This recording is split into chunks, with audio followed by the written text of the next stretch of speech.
যথেষ্ট শক্তিশালী হও, এমন জিনিসকে পাশ কাটিয়ে আসতে যা তোমাকে সব সময় কষ্ট দেয়। দূর করো নিজের কাছ থেকে টক্সিক রিলেশনগুলো যা তোমার মানসিক শান্তি নষ্ট করে দেয়। অপেক্ষা করতে শেখো, তোমার জীবনে সেরা প্রাপ্তিটার কারণ তুমি যথেষ্ট। ভালোবাসা ও প্রেম হৃদয়ে বসে থাকলে তুমিও যথেষ্ট ভালোবাসা ডিজার্ভ করো। তুমি যে কোনো ভালো কাজকে নিজের মেধা ও বুদ্ধি দিয়ে পুরোটা শেষ করলে তুমি অবশ্যই তার থেকে ফিডব্যাক পাবে, কারণ এটা তোমার অধিকার। তাই অপেক্ষা করো তোমার নিজের সবচেয়ে সেরা প্রাপ্তির।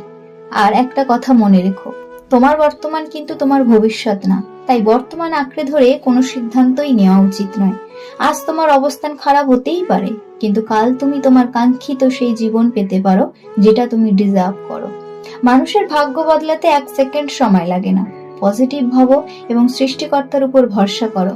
আগামী ইনশাল্লাহ অবশ্যই সুন্দর হবে।